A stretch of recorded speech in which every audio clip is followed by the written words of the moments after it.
"You're staying to watch the kids, right?" Mom said. I paid for their vacation and they left me off the guest list. So I vanished. And returned strong. My name is Brooke. I'm 33 years old and the CEO of a major medical supply company in Seattle. For the past 10 years, I've poured everything into building my career, working through weekends, accepting last-minute business trips, and sacrificing every vacation just to climb the ladder. I have no husband, no kids, and no time for casual relationships. To my coworkers, I'm the cold woman who arrives first and leaves last. But to my family, I'm simply the stand-in. I'm the eldest of 3 sisters. Madison, 27, is a preschool teacher in the suburbs of Spokane, married with twin boys. Natalie, the youngest, is 25, newly married, and 6 months pregnant. They both live near our parents' home in Tacoma and have one obvious thing in common. Whenever they need a babysitter, they call me. "Can you watch the kids this Saturday?" I've heard that question at least 30 times this past year. Sometimes it's when I'm preparing for an important presentation, sometimes right after a grueling 18-hour flight, but I always say yes. As a child, I was independent. My mom often left me to handle things on my own while she focused on Madison's allergies or helped Natalie learn to read. In college, I earned a full scholarship and worked my way through without depending on anyone. But that capable eldest who never needs help image became an excuse for everyone to assume I could always give more. Remember last year on Mom's birthday? I woke up at 5 a.m. to bake a cake, prep dinner, pick up my nephews from school, and wrap gifts for Madison. When the party started, I was in the kitchen slicing fruit while Madison and Natalie laughed with relatives in the living room. My mom said one thing: "Brooke is always so thoughtful. I'm proud of you." But that pride never came with real understanding. And me? I haven't had a real vacation in 4 years. The last time I booked a trip to Hawaii with a coworker, Madison got the flu and called asking if I could just help out for 3 days. The ticket was canceled. Vacation gone. I don't resent my nephews. In fact, I love them more than I can admit. But that love shouldn't be exploited, especially when it's treated like a duty. I started realizing this on a Tuesday morning during a video call when Natalie kept blowing up my phone. I answered, worried something was wrong, only to hear her casually say, "Can you come watch Minnie? I've got a spa appointment with a friend." I paused, then gave a dry laugh. "You're calling me in the middle of a meeting? For that?" Natalie giggled. "You're single. What could you be busy with?" I set my phone on the table. That line, careless but familiar, cut deeper than it should. In their eyes, no family, no kids meant my life didn't matter. No one asked if I was tired. No one cared if I had a life of my own. They just saw me as the one always available, and that made me invisible. I began wondering, if one day I disappeared from this cycle of responsibility, would anyone in my family even notice? I was preparing to present them the quarterly report at work when my phone kept vibrating. It was Madison. She rarely called during business hours unless it was something urgent like, "Brooke, the kids are sick. Can you pick them up?" I muted my laptop and answered, "Hey. What's up? How are you?" Madison's voice was sweet as honey. "Just a tiny thing I wanted to ask." I sighed, staying calm. "What is it?" "You know Mom's turning 60 soon, right? We're planning something really special for her. Everyone's pitching in for something unforgettable, but it's a little pricey." She paused like she was waiting for my automatic yes. I bit my lip. "How much?" "Oh, around $4,500, she said like it was coffee money. "But don't worry. Natalie and I already chipped in. You just need to send about $3,000 to cover the rest." I nearly dropped my phone. That's nearly a full month's rent for my downtown Seattle apartment. $3,000? Are we hiring a rock band? Addison laughed. "No. But this is a big moment, and you know Mom's always dreamed of having everyone together. Can you transfer it?" I looked at my computer screen where the hospital budget glowed red. I'd planned a trip to Colorado in March, but clearly, that plan would have to wait. Like, always. "All right," I said, voice flat. "Send me the details." A moment later, I got the message. Then Madison added, "Oh, and make sure you take the whole week off from the 12th to the 18th. Don't book any business trips. There's a full schedule of stuff." I nodded robotically. Oh, everything happens so fast. I didn't even get to ask what's the plan, where is it, or why a full week. But as usual, I stayed quiet. They were used to that. The next week, I tried to bring it up during calls, but Madison and Natalie kept dodging. "We're still finalizing the details." "Almost done. You just need to save your energy to play with the kids," Madison said offhandedly during a FaceTime call, bouncing a crying baby in her arms. I started feeling uneasy. No one told me the plan clearly. I didn't receive an email or even get added to a group chat about Mom's birthday. Everything I knew was vague and fragmented. Then at a weekend dinner at our parents' house, the truth came out. I had just placed a salad bowl on the table when Natalie clapped her hands. Big news, everyone. It's official. Next week, we're all staying at Moonberry Lodge in Montana. Snow everywhere, hot springs, and private cabins. The table erupted. Mom beamed. Dad patted Madison's back, and the sisters started chatting about what color ski jackets to bring. I froze. Wait, I said weakly. Moonberry Lodge? No one told me the location or actual dates. I haven't even booked a flight. Madison hesitated and looked at Natalie. The energy dipped. Mom cleared her throat and turned to me, her eyes distant. Well, Brooke, the thing is everything's been arranged. The kids need someone, and we really want Mom to relax without any worries. So could you do the family a huge favor? I set my water glass down. You mean, everyone's going to Montana and I stay behind watching 5 kids? Natalie gave a nervous smile. You know the kids love you. And, honestly, you don't really know anyone there. You'd be bored up in the mountains. I was stunned. In that moment, it was all clear. I had been excluded from the start. The money I sent helped pay for their trip, while I, the biggest contributor, was never included. To them, I was free, dependable, unattached, the perfect unpaid nanny. No one noticed the shift in my expression, or maybe they did and just ignored it. The room fell into a strange silence when I asked quietly, "Did any of you think that maybe this time?" I'd say no. No one answered. Madison picked at her salad like it was the most fascinating thing in the world. Natalie toyed with her fork. Mom sighed, playing the role of the helpless mother with a difficult daughter. I straightened my back and clutched the napkin on my lap. So everything's already planned, tickets booked, itinerary set, and not one person thought to ask if I wanted to be part of it? My dad looked up from his wine, muttering, "You wouldn't enjoy it anyway. It's cold, crowded, noisy. You like peace and quiet." I laughed, a bitter hollow laugh. So because I don't have a husband or kids, I'm automatically excluded? Just because I'm different from my sisters, I don't qualify as part of this vacation? Don't be so sensitive, Mom said flatly. They trust you with the kids because you're good at it. Everyone has their role. My role? I repeated, locking eyes with her. And what exactly is my role? The one who pays and babysits so my sisters can relax? Natalie looked up, annoyed. You act like we're exploiting you. We have our own families and stress too. It's just 1 week. It's not like you don't have the time. It's not about not having time, I said, gripping my hands, trying to keep my voice steady. It's about not being asked, not being invited, not being treated like I'm part of the plan. Mom shook her head and let out a long sigh. Brooke, you're always like this, always making yourself out to be the victim. I pushed my chair back and leaned closer to the table. No, I'm not a victim, but I'm also not some invisible helper you call in whenever the family needs someone to sacrifice. I turned and walked out of the dining room. Everyone stayed seated. No one followed. No apology. Not even a glance of remorse. As I grabbed my coat by the door, I heard Mom mutter just loud enough for me to hear, "She'll cool off in a few days. She always does." I shut the door, but this time, I didn't cool off. That night, I couldn't sleep. I paced around my apartment thinking of all the times I canceled dates because Natalie needed a sitter. The sleepless nights when Madison called me to rush and pick up the boys. Holidays where I was alone in the kitchen while everyone else laughed in the living room. And now when I finally spoke up, they called me too sensitive. The next morning, I made coffee, opened my laptop, and typed in quiet beachfront resort in March. I didn't know where I was going yet, but I knew one thing for sure. I wasn't staying here to babysit for a trip I wasn't even invited to. I pulled up my phone and checked my schedule for that week. I was about to block off vacation time, just like they asked. But for the first time in years, I thought differently. I would take that time off, but not to babysit and not in the city. I booked a flight, nothing extravagant, but just enough to feel like I was finally doing something for myself. A sunny beach, a hotel with an ocean view, and no one expecting me to explain why I wasn't answering my phone. I typed out my time off request email, then stared at the screen. It felt like I was reclaiming a part of myself I'd forgotten existed. They'll be shocked. They'll be angry. They'll call me ungrateful. But this time, I don't care. I've spent my whole life living for others. It's time to live for me. Sunday morning, I sat by my living room window watching the Seattle sunlight filter through sheer curtains. After a sleepless night, my mind felt clear, icy clear. I wasn't confused anymore. I knew exactly one thing. I was done being the sacrificing eldest sister. I called Mom. She picked up on the third ring. "Brooke," she said, her voice flat. "I've thought about next week's vacation." I began, keeping my tone calm but firm. "I won't be staying behind to babysit." Silence. "Instead," I continued, "I'll be hiring a certified, well-reviewed professional sitter. That way the kids are cared for safely, and everyone else can still enjoy the trip."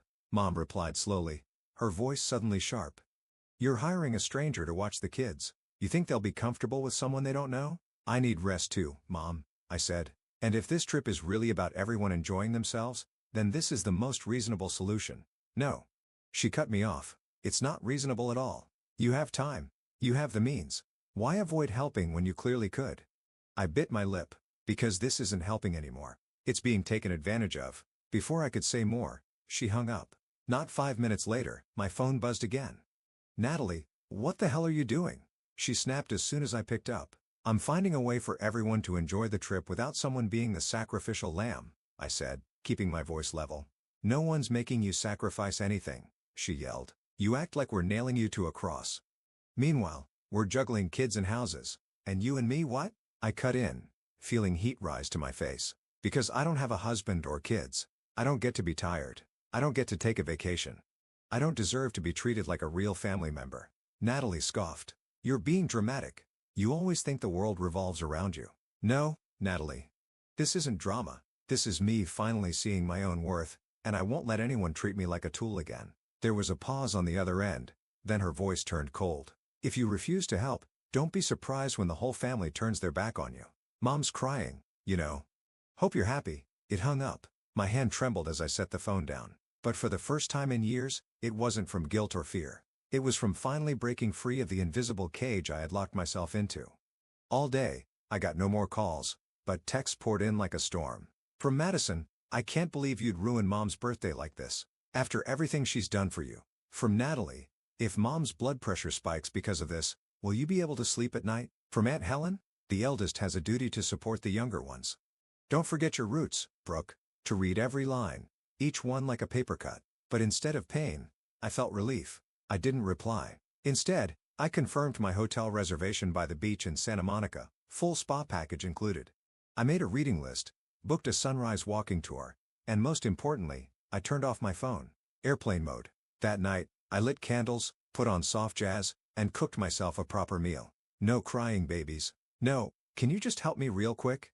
No invisible weight pressing on my shoulders like it was just expected. I don't know what will happen next, but I know one thing for sure. I'm no longer the person they can boss around and expect unquestioned obedience from. 2 days later, I stepped off the plane in San Diego, salty sea breeze kissing my face like a gentle hug from freedom. I had picked California over Florida at the last minute simply because I wanted to do something completely unexpected, even for myself. I rented a small ocean view apartment in La Jolla, quiet enough to rest, lively enough to keep me from feeling alone. I walked in with a small suitcase and a crossbody bag. I didn't need much. This time, I wasn't packing diaper bags, snacks, or coloring books. Just sunscreen, an unread novel, and a new pair of flip-flops. I opened the balcony door, took a deep breath, and for the first time in years, there were no calls, no texts from family. No Brooke, can you? The next morning, I walked along the beach, each step pressing into the damp sand. The sun rose slowly, casting streaks of amber and gold across the water. I sat on a wooden bench facing the ocean, sipping my coffee and thinking of no one but myself. For the first time, I didn't feel guilty about it. I spent my first day exploring Old Town San Diego, where cobblestone streets led me past rows of little shops selling handmade goods. I bought a silver bracelet engraved with the word Libertà, freedom in Italian. The shopkeeper smiled when I said, "This is the first time I've ever treated myself." That evening, I dined at a seafood restaurant by the bay. Sitting alone in the cozy space, I felt peace settling into every part of me. No one needed me to wipe a crying child's face. No one interrupted to talk about home repairs or marriage drama. No one saw me as the default backup plan. On the morning of day 3, I checked my phone. No missed calls from Mom, but the voicemail inbox was full. Nearly 100 messages, mostly from Madison, Natalie, and a few relatives. The first few lines lit up the screen. Natalie, where are you? We already dropped the kids off at your place. Madison, how far are you planning to push this, Brooke? Mom, you didn't even tell anyone. I'm so disappointed. I set my phone down like a finished book. I wasn't angry. Just amazed that they still didn't understand or maybe never wanted to, that I was no longer living by their script. I turned on the TV, picked a soft documentary, and sat down with my favorite bowl of cereal. The messages kept coming, but I didn't open another. By day 4, I set my phone to permanent silent. That afternoon, I rented a bike and rode along Pacific Beach. The ocean wind whipped my hair, sunlight warmed my cheeks, and I smiled, truly smiled, for the first time since that awful dinner. Freedom. like a gift I'd never dared to give myself before. On the evening of day 5, I sat on the balcony watching the sunset when I thought of the kids. Jake's big round eyes, Lily's gap-toothed grin, the way Sophie clung to my shirt whenever she was scared. I missed them, but I didn't miss being expected to sacrifice. I missed the moments I gave willingly, not the ones I was guilted into. I knew that one day, they'd grow up and wonder why Aunt Brooke didn't come around much anymore. I hoped by then they'd understand that love doesn't mean silent endurance, and that a woman who says no isn't cruel. She's brave. On the morning of day 6, I packed early, ready to return to Seattle, not because I missed home, but because I was ready. Ready to face them, ready to speak, ready to draw the line. On the flight back, I stared out the window as the ocean and sky blurred behind me. I knew that once I stepped off the plane, I would no longer be the same Brooke they once knew. And that felt perfectly okay. The morning I returned to Seattle, my phone exploded with notifications as soon as I stepped out of the airport. After nearly a week powered off, it buzzed non-stop like a warning siren for the storm ahead. I unlocked the screen. First message from Madison. "Where are you? We went to your place, and no one was there. Jake and Mason are getting cranky." Then from Natalie. "Is this some kind of joke? You knew we had to leave." Then from Mom. "Brooke, please call me. I don't understand what's going on." I got into the taxi watching the flood of messages continue. "You expect us to haul all these suitcases and 5 kids to God knows where?" Madison, "I can't believe you actually did this." Natalie, "I'm very disappointed in you." I closed my eyes and took a deep breath. Every reason, every explanation I had prepared suddenly buried under a wave of exhaustion. I barely lived for myself for 1 week, and already they were trying to pull me back into that old role, the fixer, the substitute, the responsible one. When I got home, my mailbox was stuffed, not with letters, but sticky notes plastered on the door. "We came by, but you weren't here." Mom cried. The kids asked why Aunt Brooke wasn't home. Even Aunt Frances, who I only saw at Christmas, had left a message. "You've disrupted the whole trip. Your mother can't sleep now." I stepped inside, took off my shoes, hung my coat. Everything was just as I left it. Neat, quiet, no screaming children, no complaints, and most importantly, no one treating me like the default solution for the family's problems. I opened my phone again, this time listening to the voicemails. Natalie's voice came through, sharp as a blade. "Do you even realize how betrayed Mom feels? The whole family is ashamed in front of our relatives. Everyone was counting on you, and you just disappeared like we meant nothing." Then Madison's whisper, tight with rage, "You ruined the vacation we'd been planning for months. Jake's been crying for Aunt Brooke. How do you sleep at night?" I didn't reply to any of them. I didn't apologize either because what they really missed wasn't me. It was the version of me who followed orders without question. That night, I opened a bottle of wine. The city glittered as always beyond my balcony, but to me, everything had shifted. In the silence of my little apartment, I knew I had crossed a threshold. Not a threshold of rebellion, but one of freedom. The next morning, while watering my plants on the patio, a message came in from Mom.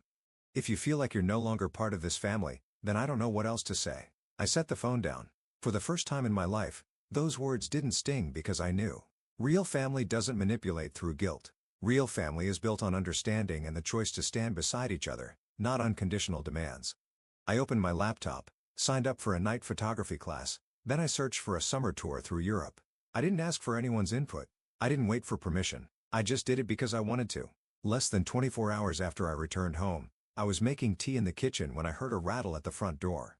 At first, I thought someone had the wrong address, but then the lock turned with a distinct, deliberate click. I stepped into the hallway just as the door swung open. My mother stood there still holding the emergency key I gave her years ago. "Just in case," she once said. Behind her were Madison and Natalie, all 3 of them red-faced from cold, anger, or both. "How long were you planning to avoid us?" Mom asked. No greeting, no explanation. Her voice as cold as the frost outside. I didn't invite them in, but they walked straight through the doorway, like this home was part of their map of control. Madison dropped her bag onto the chair, planted her hands on her hips, and glared. "You left 5 kids without warning. We were standing at your door in the snow. No message. No apology. You think that's okay?" I crossed my arms and leaned on the kitchen counter. "No one asked if I agreed. You made plans, assigned roles, and gave me the hardest job, then got angry when I didn't play along. Is that what's normal to you?" Natalie jumped in, face flushed. "You used to help. When did you become so heartless?" I looked at my sister, my voice low when helping became expected. When I realized that if I didn't say no this time, I might never have the right to say it at all. Mom stood, arms crossed, eyes scanning my apartment like she was judging every corner. Then she spoke slowly, but sharp as glass. "I never thought you'd turn into this kind of person, Brooke. You used to be the pride of this family." I laughed. Not loud, not bitter, just the hollow laugh of someone finally setting a burden down. If I was the pride of the family, then why was I always the first one chosen to sacrifice? Why has no one ever asked if I wanted to be part of what was happening? Or is it that, to you, I only matter when I'm useful? Madison kicked the chair hard, her voice sharp. "You ruined the trip. Mom couldn't fully enjoy it. The whole family's a mess, and I had to stay home watching the kids alone, all because of you." I looked Madison straight in the eyes, unwavering. "And what do you think I've been doing all these years? Who watched your kids when you were sick? Who cooked every time there was a family gathering? Who canceled personal plans because Natalie had a last-minute spa appointment? You've gotten so used to receiving that when it stops, you call it betrayal." Natalie stepped forward, her eyes welling up. "You've changed. You didn't used to be this cold." "No," I said softly. "I haven't changed. I've just stopped tolerating it." No one spoke for a few seconds. The silence in the small room echoed like a wake-up bell. Finally, my mother broke the silence. "If you truly see this family as such a burden, then maybe I was wrong to believe you were the one holding us all together." I nodded, my gaze calm. "No, you weren't wrong to count on me, but you were wrong to treat that as a permanent obligation." Mom turned away, her eyes no longer meeting mine. "If that's your choice, I have nothing more to say." Madison and Natalie said nothing either. They picked up their bags, signaling it was time to go. No hug. No touch of the hand. The door closed behind them with a deep final thud. Not dramatic. Not loud, but heavy. I stood still for a moment. No tears. No guilt. Just lightness. I walked back to the table, poured myself a fresh cup of tea, and looked out the window. Outside, the snow was beginning to melt. The fading white patches revealed soft green grass underneath. I knew this winter would end differently. Not with collapse, but with release. Not with a breakup, but a rebirth. A week after that confrontation, I picked up my phone and quietly left the family group chat. No message, no explanation. I simply hit leave group and exhaled. No massage, no peeing in response, no calls asking why, just silence. The kind that says, if they can't control me anymore, I no longer matter. Began to rebuild my life, for the first time, not revolving around anyone else's schedule or emotions. Every morning, I woke up early, made coffee, and wrote in a notebook, "What do I want today?" The answers changed daily. Some days, a walk in the park. Others, trying a new restaurant. Some days, just reading until sunset. And no one had the right to interrupt. I signed up for a Thursday night art class, something I once thought was a luxury because I had to keep my phone nearby just in case something happened with the kids. Now, I painted freely without masking tired eyes behind cheerful portraits. On weekends, I visited art exhibits, joined a book club, went to concerts alone without making excuses to anyone. And I realized, being alone wasn't nearly as scary as I'd once been taught to believe. I also started planning my European trip in June. Paris, Florence, then Amsterdam, 3 dream destinations I'd wanted to visit since college, but never thought I deserved. This time, I asked no one's opinion. I didn't wait for approval. I booked the flights, printed the itinerary, and stuck it on my fridge like a promise. This life is mine. My social media changed too. No more blurry photos of someone else's kid's birthday party. No more captions like "so much fun" when I was barely holding it together. Now it was pictures of me with a glass of wine on a rooftop, sunsets by the sea, the first painting I finished in class, and the smile in those photos wasn't forced anymore. I still missed my mother. I missed those afternoons baking apple pies together, the way she gently pulled a blanket over me when I fell asleep on the couch. But I also couldn't forget her cold eyes the day she said, "If that's your choice, then I have nothing more to say." Some relationships break not from lack of love, but from lack of respect. And I had stopped looking for love where fairness no longer lived. One late March afternoon, I was sitting in a little cafe in Fremont when I saw a mother and daughter pass by the window. The little girl tugged her mom's hand giggling, and the mother bent down to stroke her hair with eyes full of warmth. The sight tightened my chest, but also melted something gently inside me. I realized I hadn't lost a family. I'd lost a version of family that never truly saw me. And now, I had the chance to create a different kind, one that starts with myself. That night, I pulled up my phone, opened emergency contacts, and removed my mother's number. Not out of hatred, but because I no longer wanted to live as someone's backup plan. I added a new contact instead. Marissa, a friend from my art class. She's a photographer who once backpacked solo across Iceland. "If you need a travel buddy for Florence, I'm in," she'd said. My heart felt warmer. My life no longer revolved around midnight, hey, sis texts, or last-minute babysitting requests between meetings. It now included on-time dinners, uninterrupted sleep, and honest conversations, unpressured and uncompromised. I don't know if Mom will ever come knocking again or if Madison and Natalie will ever understand what I've been through. But I do know this.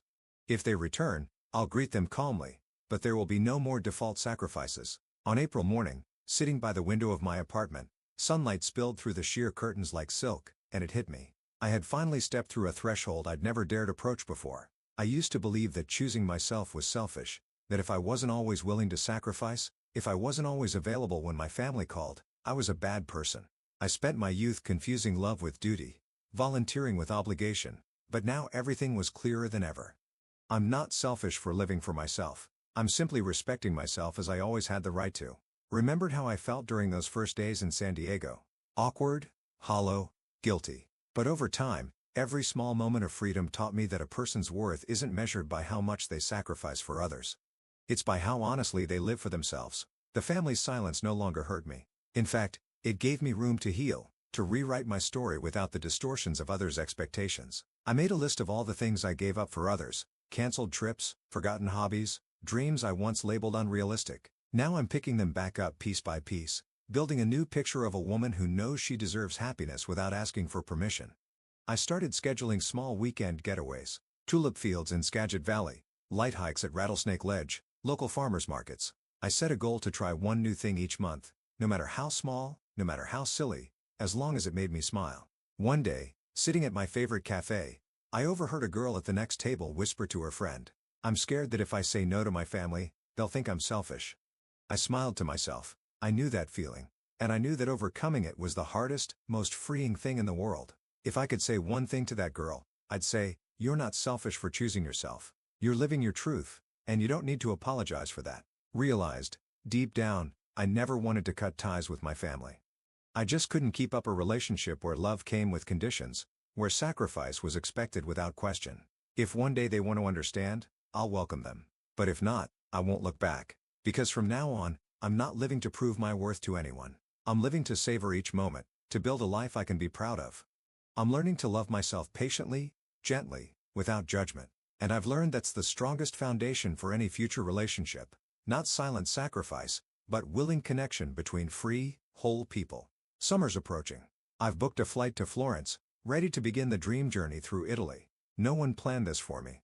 No messages asking, "Brooke, can you interrupting every second of freedom?" Before leaving Seattle, I left a small note on my kitchen counter just for me. "Welcome home, Brooke. You finally chose yourself. This time, I know for sure. It's the best decision I've ever made." Brooke's story is a powerful reminder that loving yourself isn't selfish. It's essential. In a world that glorifies silent sacrifice, especially from women, setting boundaries and saying no is an act of bravery. Brooke stepped away from her default family role to reclaim her identity and build a life that no longer depends on others' approval. She chose to live honestly, fully, and above all, for herself. What do you think of Brooke's decision? Was she too firm? Or was this the only way to truly protect her peace? Share your thoughts in the comments and don't forget to follow the channel for more powerful family stories like this one.